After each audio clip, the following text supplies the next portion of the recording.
میں بچپن میں یتیم ہو گئی تھی۔ سوتیلی ماں نے پالا اور پھر اپنے عزیزوں میں میری شادی کر دی۔ ان کی وفات کے بعد میکے کا یہ درد بند ہو گیا۔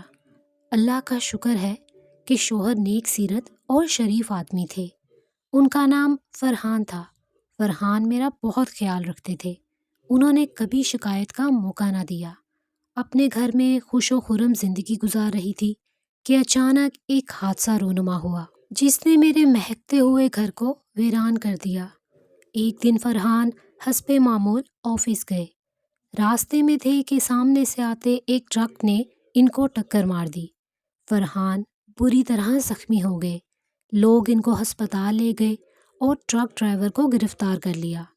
کافی دن ہسپتال میں رہنے کے بعد جب وہ گھر آئے تو اپنے پیروں پر نہیں بلکہ بیساکھی کے سہارے چل کر آئے۔ ان کے ساتھ ایک شخص تھا جس کا نام نادر تھا۔ فرحان نے بتایا کہ یہ شاید وہی ٹرک ڈرائیور ہے جس کی غلطی سے وہ حادثے کا شکار ہوئے۔ دراصل نادر ان کے بچپن کا دوست تھا جسے ان کے دادا نے پالا تھا۔ دونوں نے ابتدائی تعلیم ایک ہی اسکول سے حاصل کی۔ فرحان تو پڑھ لکھ کر افسر بن گئے جبکہ نادر 8ویں سے آگے نہ پڑھ سکا اور ٹرک ڈرائیور بن گیا۔ مدت بعد پھر سے دونوں کی ملاقات ہسپتال میں ہوئی تھی جہاں نادر فرحان کو دیکھنے آیا تھا۔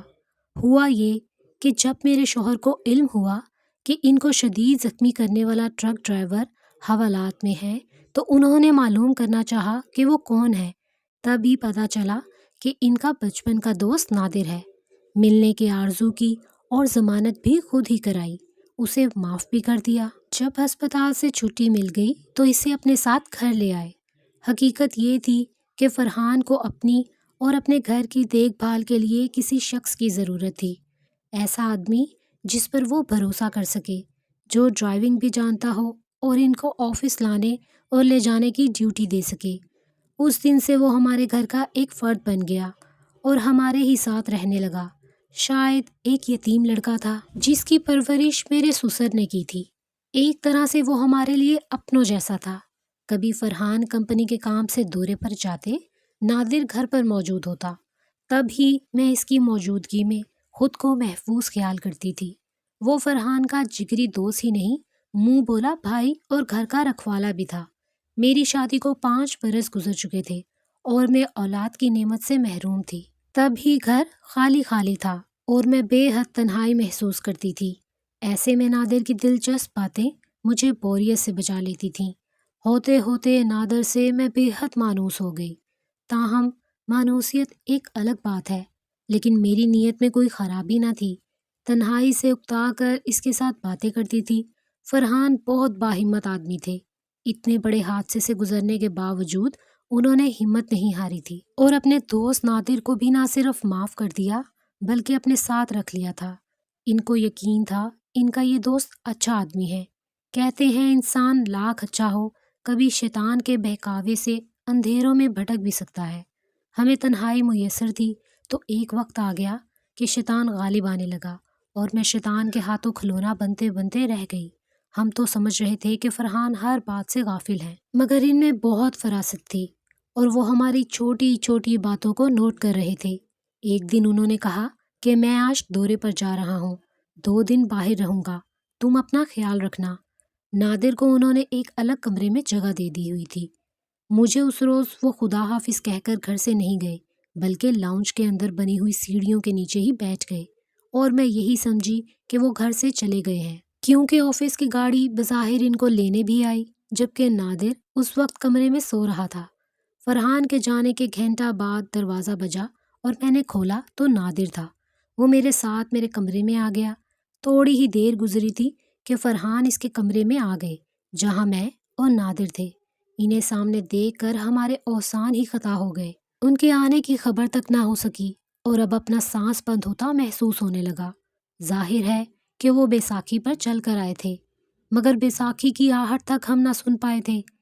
فرحان نے نہایت ٹھنڈے لہجے میں سوال کیا، مجھے سچ بتا دو، نادر کا اس وقت یہاں موجود ہونا کس وجہ سے ہے؟ کیا یہ محض اتفاق ہے یا تم دونوں میں میرے گھر کی چھت تلے رہ کر مجھے دھوکہ دے رہے ہو؟ یاد رکھنا، اگر سچ نہ کہا تو میں تم دونوں کو گولی مار دوں گا۔ انہوں نے جیب میں ہاتھ ڈال کر پستول نکال لیا۔ ہم دونوں کے لبوں پر شرمندگی کی مہر تھی، کیونکہ شوہر کی غیر موجودگی میں ڈرائیور کا مالکن کے بیڈ روم میں ہونا شرمناک بات تھی۔ ماہم، مجھے بتاؤ کہ مجھ سے تم کو کیا تکلیف پہنچی ہے؟ آخر شکایت کیا ہے؟ کیا میں تمہارا خیال نہیں رکھتا یا کسی شے کی کمی ہے؟ کس وجہ سے تم مجھ سے بے وفائی کر رہی ہو؟ اگر ایسی کوئی بات نہیں ہے تب قرآن پاک پر ہاتھ رکھ کر تم دونوں قسم کھاؤ کہ تمہاری نیتوں میں کچھ فتور نہیں ہے۔ اتنی بڑی قسم کھانے کا تو میں تصور بھی نہیں کر سکتی تھی۔ نادر نے مجھے قسم اٹھانے سے انکار کر دیا۔ تب فرحان نے پستول اس کے ہاتھ میں دے کر کہا، دوستی کا حق ادا کرو اور تم مجھے مار دو تو میں ایسی بے غیرتی کی زندگی اب نہیں جی سکتا۔ بے شک یہ سچ تھا کہ اس وقت اگر فرحان نہ آتے تو ہم گناہ کی دلدل میں اتر جاتے۔ فرحان نے نادر سے کہا، تم میرے دوست ہو، جس نے غلطی سے مجھے اپاہج کیا اور میں نے اسے گھر میں رکھ لیا، تو کیا اسی دن کے لیے تم میری عزت پر بری نظر رکھو، میری خوشیاں پامال کر دو؟ بتاؤ کیا بگاڑا تھا میں نے تمہارا؟ میرے تو دادا نے تم کو یتیمی کے دکھوں سے نکالا اور تم نے مجھے کیسے حالات میں دھکا دے دیا۔ کس نیت سے تم یہاں آئے ہو؟ یہ لو پستول اور مجھ کو ختم کر دو۔ خدا را اس اذیت سے تم ہی نجات دلاؤ اور پھر جو چاہے منمانی کر لو۔ بالآخر فرحان نے کہا، میں اب تمہیں اپنی بیوی کی حیثیت سے نہیں رکھ سکتا، میں تمہیں آزاد کرتا ہوں تاکہ تم نادر سے شادی کر لو۔ میں شام تک کے لیے باہر جا رہا ہوں، تم لوگ اس دوران جو چاہے لے جاؤ، مگر یہاں سے کہیں دور چلے جاؤ۔ پھر فرحان نے نادر کے سامنے ہی مجھے 3 بار طلاق دی اور گھر سے چلے گئے۔ ہم دونوں پچھتا رہے تھے، لیکن اب کیا حاصل؟ بے شک ہم نے کوئی گناہ نہیں کیا تھا، لیکن جس راستے پر ہم جا رہے تھے وہ سراسر غلط تھا۔ تھوڑی ہی دیر سوچنے کے بعد میں نے نادر سے کہا، اب میرا گھر برباد ہو چکا ہے اور تمہاری وجہ سے ہوا ہے، بہتر ہے کہ تم اب میری ذمہ داری قبول کر لو۔ سزا انسان کو بول کی نہیں، اس کی نیت پر ملتی ہے، تو مجھے بھی مل گئی۔ فرحان نے مجھے طلاق دے دی۔ اگر 3 بار طلاق کے الفاظ نہ بھی کہے ہوتے تب بھی وہ اب مجھے ساتھ نہیں رکھتے بھی تو اذیت میں۔ بہتر ہے کہ ہم یہاں سے چلیں اور نکاح کر کے عزت سے زندگی گزارنے کی کوشش کریں۔ میں نے اپنے چند جوڑے کپڑے، ضرورت کا سامان اور کچھ نقدی لی اور فرحان کے لوٹ آنے سے پہلے ان کا گھر چھوڑ دیا۔ ہم رحیم یار خان سے کراچی آ گئے اور چند دن نادر کے ایک واقف کار کے گھر پر رہے۔ عدت کی مدت گزرنے کے بعد میں نے نادر سے نکاح کر لیا۔ ایک چھوٹی سی کالونی میں ایک سستا گھر کرائے پر مل گیا اور وہ کسی ٹرانسپورٹ کا ڈرائیور ہو گیا۔ انسان کو جب تک جنت سے نکالا نہیں جائے وہ نہیں سمجھ سکتا کہ جنت کی کیا قدر و قیمت ہوتی ہے۔ خوابوں کی دنیا اور حقیقت کی دنیا اور ہوتی ہے۔ اب پتہ چلا کہ زندگی کے اصل مصائب کیا ہیں۔